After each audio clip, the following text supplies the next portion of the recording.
السلام علیکم ورحمۃ اللہ وبرکاتہ۔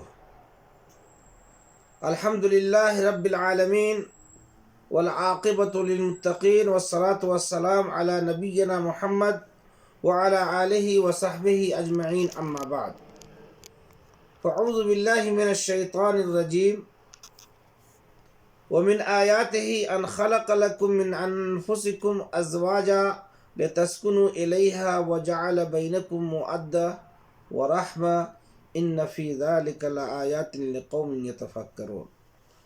وقال النبی صلی اللہ علیہ وسلم یا معشر الشباب من استطاع منکم الباء فلیتزوج فإنه اغض للبصر واحسن للفرج فإن لم يستطع فعلیہ بالصوم فإن له وجاء۔ معزز سامعین، میرے پیارے بھائیوں، گزشتہ ہفتہ آپ کے سامنے عقیقہ، اضحیہ اور حدیث سے متعلق بتایا تھا۔ آج کا موضوع نکاح ہے۔ نکاح کا لغوی معنی الجمع بین الشیئین، یعنی دو چیزوں کو اکٹھا کرنا، اور اس کا اس کی شرعی تعریف، یعنی نکاح کی شرعی تعریف، نکاح مرد و عورت کے درمیان ہونے والا وہ عقد یعنی کنٹریکٹ ہے جس کے ذریعے حلال طریقہ پر دونوں میں سے ہر ایک خواہش نفسانی کی تکمیل کا قصد کرتے ہیں، اور جس کے نتیجہ میں ایک پاکیزہ خاندان اور خوشگوار معاشرہ وجود پذیر ہوتا ہے۔ نکاح کی مشروعیت پر قرآن کریم کی آیت اور حدیث رسول جو آپ کے سامنے پیش کیا ہے، یہ دلیل ہے نکاح کی مشروعیت پر۔ اور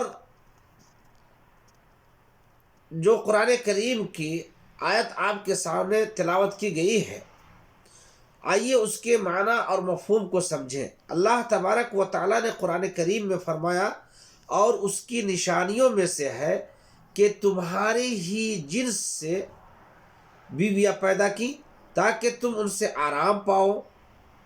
اس نے تمہارے درمیان محبت اور ہمدردی قائم کر دی۔ یقیناً غور و فکر کرنے والوں کے لیے اس میں بہت سی نشانیاں ہیں۔ یعنی اس آیت میں اللہ تبارک و تعالی نے اس بات کی خبر دی ہے کہ اللہ تبارک و تعالی نے آپ کے آرام اور سکون کے لیے تمہارے ہی جنس سے تمہارے لیے بیویاں پیدا کی، اور ان دونوں کے درمیان محبت اور ہمدردی قائم کر دی۔ اور غور و فکر کرنے والوں کے لیے اس میں بہت سی نشانیاں ہیں کہ ایک اجنبی شخص، ایک اجنبی عورت جب ایک دوسرے سے اس کی شادی ہو جاتی ہے، نکاح ہو جاتا ہے، عقد ہو جاتا ہے، تو دونوں کے اندر اللہ تبارک و تعالی محبت پیدا کر دیتا ہے۔ اور حدیث رسول جس سے میں نے آپ کے سامنے بیان کیا، جو بخاری اور مسلم کی روایت ہے، متفق علیہ روایت ہے، اللہ کے رسول صلی اللہ علیہ وسلم نے فرمایا، اے نوجوانوں کی جماعت، جس کے پاس شادی کرنے کی طاقت ہو بس وہ شادی کرے، کیونکہ یہ شادی نگاہ کو پست رکھنے والی اور شرمگاہ کی حفاظت کرنے والی ہے۔ اور جو شخص شادی کی طاقت نہ رکھتا ہو، روزہ رکھنے کا اہتمام کرے، کیونکہ یہ روزہ اس کے لیے گناہوں سے بچاؤ اور ڈھال ہے۔ نکاح کے بہت سارے فضائل ہیں۔ ان فضیلتوں میں سے چند کا ذکر آپ کے سامنے پیش کرتا ہوں۔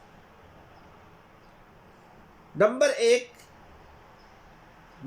نکاح کے ذریعے نسل انسانی کا تحفظ اور امت اسلامیہ کی تعداد میں اضافہ اور کثرت۔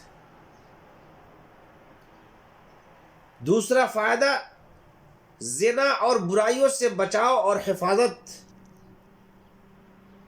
تیسری فضیلت آدمی کی وساطت اور اس کے دم سے خاتون خانہ کی عزت و آبرو کی حفاظت اور حمایت، نیز اس کے ہی وجود سے خاتون کے جملہ لوازمات اور نان و نفقہ اور سکنی کا انتظام۔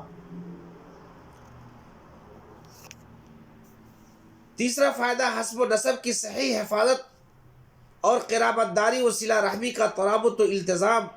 اور پانچواں فائدہ شرمگاہوں کی عصمت و عفت، یعنی شرمگاہوں کا محرمات سے بچاؤ اور اللہ تعالیٰ کی حلال کردہ خواتین سے تمتع اور لطف اندوزی۔ یہ نکاح کے فضائل ہیں۔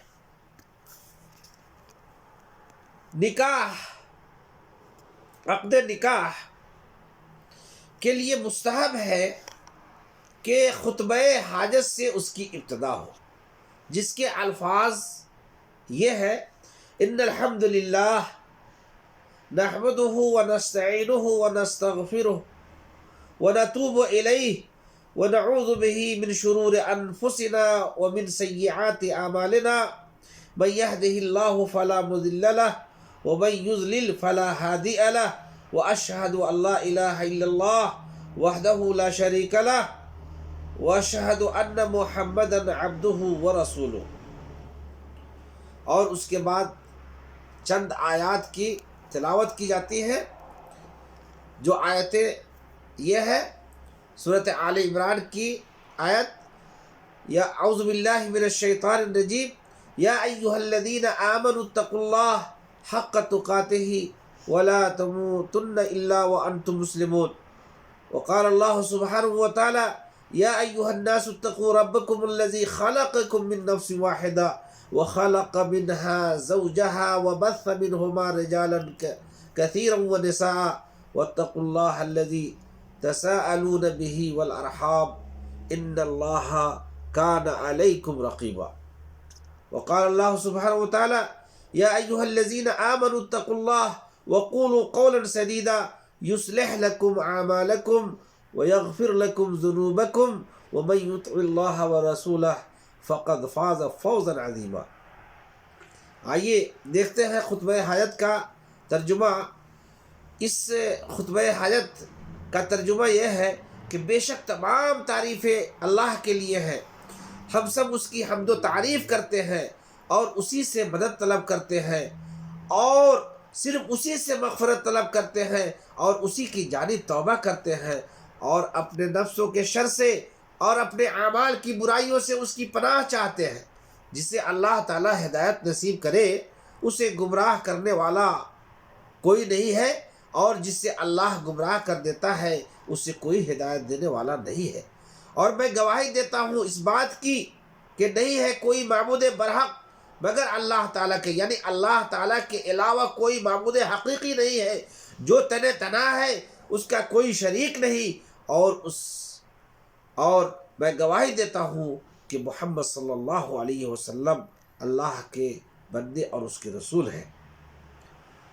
جو قرآن کریم کی چند آیتیں آپ کے سامنے تلاوت کی گئی، اس کا ترجمہ یہ ہے کہ اے ایمان والو، جب اللہ تبارک و تعالیٰ نے قرآن کریم میں مخاطب کے بہت سارے طریقے بیان کیے ہیں، اس میں سے ایک طریقہ یہ بھی ہے کہ جہاں بھی یا ایھا الذین آمنوا کہا جائے، مفسرین لکھتے ہیں کہ یہاں ایمان والوں کو مخاطب جب کیا جاتا ہے تو اس سے مقصود اللہ تبارک و تعالی مومنوں کو خاص خطاب کر کے کوئی حکم نازل کرنا چاہتا ہے، اور اللہ تبارک و تعالی نے اس آیت میں یہ مومنوں کو خطاب کیا اور فرمایا اللہ تعالیٰ سے اتنا ڈرو جتنا اس سے ڈرنا چاہیے، اور دیکھو مرتے دم تک مسلمان ہی رہنا۔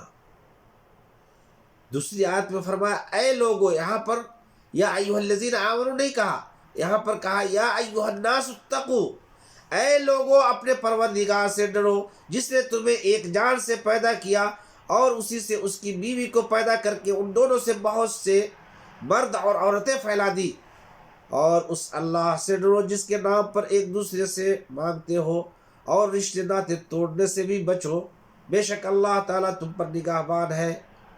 تیسری آیت جو آخری آیت ہے کہ اے ایمان والو، اس میں ایمان والوں کو مخاطب، ایمان والے مخاطب ہیں، اور اللہ تعالیٰ نے فرمایا اے ایمان والو اللہ تعالیٰ سے ڈرو اور سیدھی سیدھی سچی باتیں کیا کرو، تاکہ اللہ تعالیٰ تمہارے کام سنوار دے اور تمہارے گناہ معاف کر دے، اور جو بھی اللہ اور اس کے رسول کی تابعداری کرے گا اس نے بڑی مراد پالی۔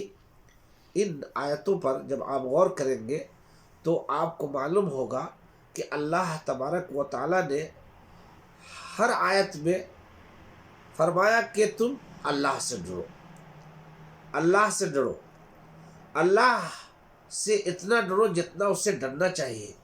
اور دیکھو مرتے دم تک مسلمان نہیں رہنا۔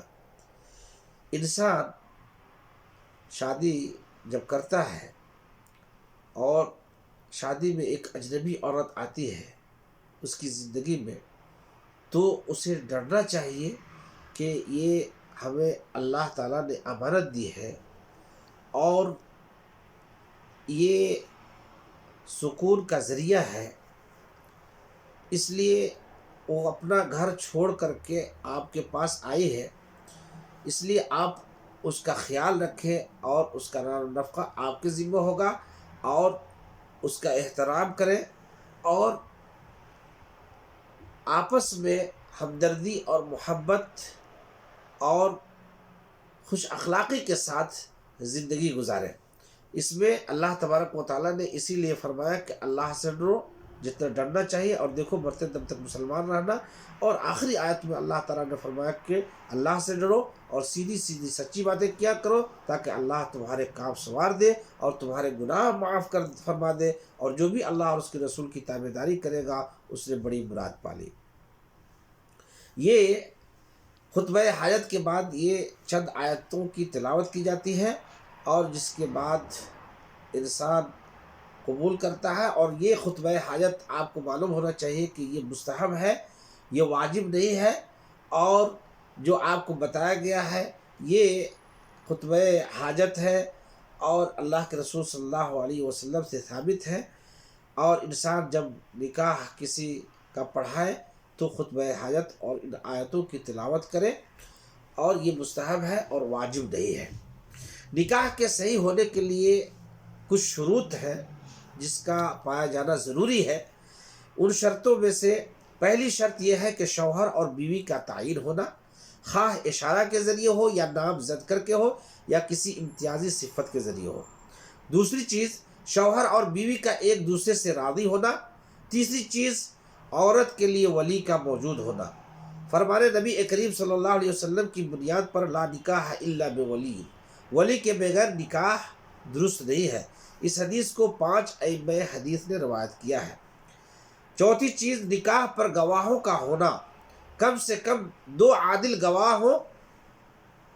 جابر رضی اللہ تعالیٰ عنہ کی مرفوع حدیث کی بنا پر، جس میں آپ نے فرمایا لا نکاح الا بولی و شاہد عدل، بغیر ولی اور 2 گواہ کے نکاح نہیں ہے۔